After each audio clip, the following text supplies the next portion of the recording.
مذہبی جماعتوں کو اس الیکشن میں بڑا دور پرے رکھ دیا گیا ہے. تو آپ کیا سمجھتے ہیں اس کے ذمہ دار کیا وہی قوتیں جو 2018 میں جنہوں نے الیکشن؟ جی بالکل وہی قوتیں ذمہ دار ہیں.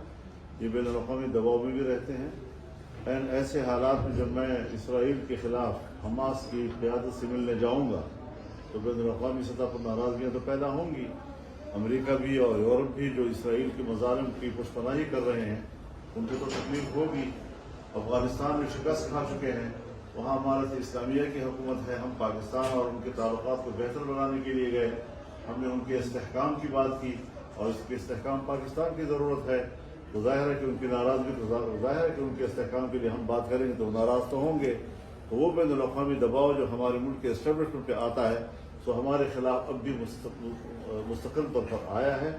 اور یہاں پر بھی جن لوگوں کو یہ خطرہ تھا کہ شاید فضل الرحمان آنے والے وقت میں ہمارے مقابلے میں صدارتی امیدوار بن سکے گا, انہوں نے بھی اب تجوریاں کھو دی.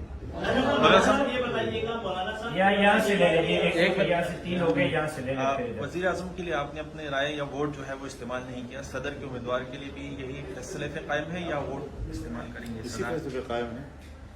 محمود خان صاحب میرے پاس آئے تھے لیکن چونکہ انہوں نے ہم سے پہلے ابتدائی مشورہ نہیں کیا تھا. اگر وہ پہلے مشورہ کر لیتے تو شاید ہم ایک اچھی اسٹریٹجی ہم بنا سکتے ہیں, لیکن وہ فیصلہ کر چکے ہیں تو پارٹی کا موقف تو ابھی تک وہی ہے. اب ایک طرف میری خواہش ہے کہ میں محمود خان عزیزی کو ووٹ دوں, لیکن ایک طرف میری پارٹی کا فیصلہ ہے جس کی اطاعت مجھ پر واجب ہے. تو خواہش اور واجب پہ جو مقابلہ ہوتا ہے تو واجب کی اطاعت کرنی ہوتی ہے, خواہش کی نہیں.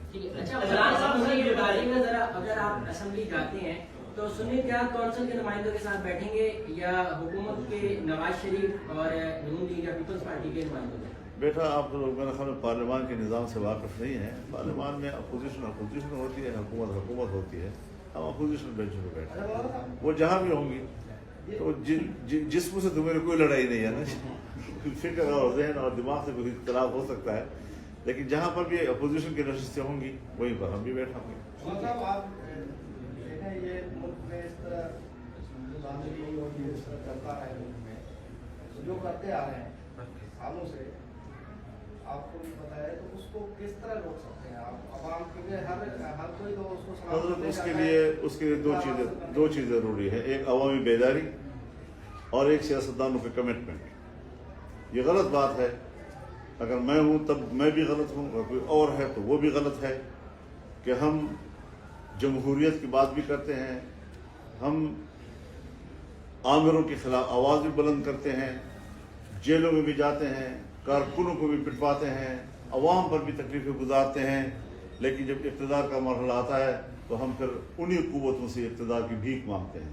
یہ رویہ جب تک رہے گا سیاستدانوں کا, پاکستان میں جمہوریت نہیں آ سکے گی. ہمیشہ ان کی خواہش کی حکومتیں بنتی رہیں گی. لہذا سیاستدانوں کو پہلے اپنی کمٹمنٹ ٹھیک کرنی چاہیے کہ وہ جب ایک جمہوریت پر یقین رکھیں تو پھر وہ جمہوریت ہی کے لیے بات کریں, پھر وہ یہ سودے بازیاں نہ کریں, نہ پیسوں کا سہارا لیں, نہ آمرانہ قوتوں کا سہارا لیں. آپ نے ذکر کیا حکومت کی تو مدت کا آپ نے تخمینہ اندازہ لگایا ہے کہ سال 1 سال چلے گی. زرداری صاحب وہ کتنا عرصہ ان کا اقتدار بطور صدر رہے گا؟ دوسرا بھی ایک ایکسٹریم پوزیشن عمران خان اور پی ٹی آئی سے متعلق تھی کہ وہ ایک یہودیوں کے ایجنٹ ہیں. آپ کو کیوں اتنا وہ جلدی اپنی ایکسٹریم پوزیشن واپس لے کر پی ٹی آئی کے ساتھ ہاتھ ملانا پڑ گیا, تعلق بنانا پڑ گیا؟ بار بار اس بات کی تکرار کی ضرورت نہیں ہے نا. آپ ایک سوال بار بار کریں. میں جہاں بھی پریس میں جاتا ہوں ایک ہی سوال, پھر ان کا ایک ہی جواب, ایک ہی سوال پھر ایک ہی جواب. دیکھیے سب چیزیں وقت کے ساتھ ساتھ ہی تحلیل ہو گئی. موقف جو ہم نے اٹھایا تھا وہ اب بھی ہے, اور اس کو ہم نے اگر تحلیل کرنا ہے تو اس پر ہم ایک ماحول تو اب بنا سکتے ہیں کہ ایسے ماحول میں جب ہم بات چیت کر سکیں, جو ہمارے تحفظات ہیں وہ کیسے دور کریں گے اس کو. جب دور ہوں گے تو پھر تو ظاہر ہے جی کہ وہ بھی پاکستانی ہیں, ہم بھی پاکستانی ہیں, لیکن اس کے لیے ایک ماحول تو چاہیے. اب جب تک ہم اختلاف کریں گے تو ظاہر ہے کہ میڈیا کا پیٹ تو بھر سکے گا, اس سے آپ کے کام تو چلتا رہے گا, لیکن یہ ہے کہ اس سے ملک کو تو کچھ نہیں ملتا.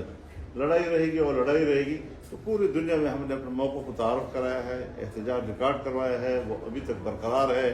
اور اگر ایک ماحول بنتا ہے کہ جس ماحول میں ہم بیٹھ کر ان اختلاف کو دور کر سکتے ہیں تو ہم اس کو خیر مقدم کریں۔ اچھا یہ بتائیے کہ آپ نے 2 اسمبلی کا سندھ اسمبلی اور بلوچستان اسمبلی خریدی گئی ہے، کے پی کے میں کیا بالکل ٹھیک الیکشن میں وہاں بھی بالکل ہمیں چاروں صوبوں کے الیکشن پہ اعتراض ہے۔ ہمیں ایسا نہیں ہے کہ خدا نخواستہ کے پی میں الیکشن ہوا ہے تو ہم اس پہ مطمئن ہیں، وہاں بھی مطمئن نہیں ہیں، اور اسٹیبلشمنٹ نے کچھ اپنی ہی تقسیم کی ہے، کسی کو ایک جگہ، کسی کو دوسری جگہ، کسی کو تیسری جگہ، سب کو ایڈجسٹ کرنے کی کوشش کی ہے، لیکن جمعیت علماء کا معاملہ مختلف ہے۔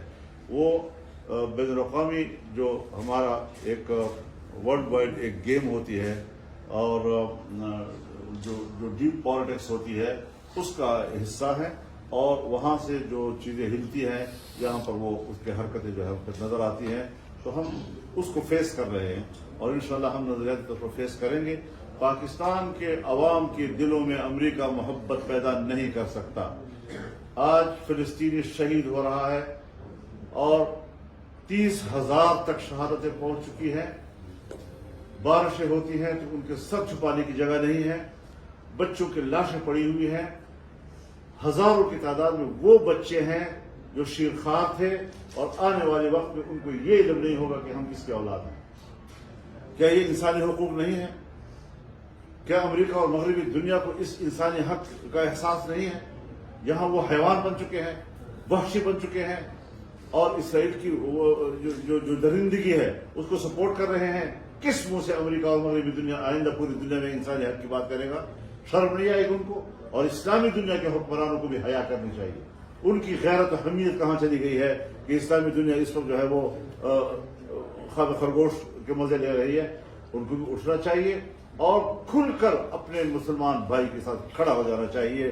کسی قسم کے ان کو مفادات کا لحاظ نہیں رکھنا چاہیے۔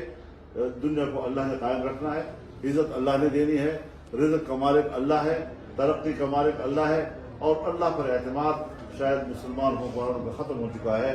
وہ صرف دنیا کے حکمرانوں کو، خداؤں کو جانتے ہیں۔ امریکہ کی خدائی کا انکار کر دیں اور اللہ کی خدائی کا اقرار کر دیں، فلسطینیوں پر مصیبت کم ہو جائے گی۔ ہم نے تو ان کو ظلم کے حوالے کر دے، درندوں کے منہ میں چھوڑ دیا ہے۔ کوئی اسلامی دنیا کا حکمران ہے جس کو کچھ تو حیا آئے، کچھ تو شرم آئے، کچھ تو اپنے کلمے کی حیا اس کے پاس ہو؟ بہت افسوسناک صورتحال ہے اس وقت کہ ہم سب لوگ ہیں اقتدار کی جنگ تو لڑ رہے ہیں، لیکن ایک مسلمان قوم کی 2-3 مہینے کے اندر 30,000 تک شہادتیں، یہ بھی تو کوئی منہ سے، ایک گھر نہیں ہے کسی کے پاس۔ بارش آتی ہے، بارشوں کے اندر اس کی مائیں جو ہے اپنے بچوں کو سنبھال نہیں سکتی، کسی کو رحم نہیں آتا ان کی حالت پر۔ گھاس کھا رہے ہیں وہ، چھوٹے چھوٹے بچے گھاس کھاتے ہیں اور ان کو پوائزننگ ہو جاتی ہے اور وہ مر جاتے ہیں اس سے۔ تو یہ کوئی حالت ہے دنیا میں ہو رہی ہے اور ہم خاموش ہیں اس کے اوپر۔ اچھا مولانا صاحب یہ بتائیے گا، جیسے کہ مہنگائی بہت زیادہ ہے، آگے IMF کا پروگرام بھی آ رہا ہے، اب آج آپ اعلان کر رہے ہیں کہ آپ اسٹریٹ پہ آئیں گے، اس سے تو اور عدم استحکام جو ہے وہ بڑھے گا، تو کوئی ایسا راستہ نہیں ہے کہ ہر استحکام کے لیے ایک انہدام ضروری ہوتا ہے۔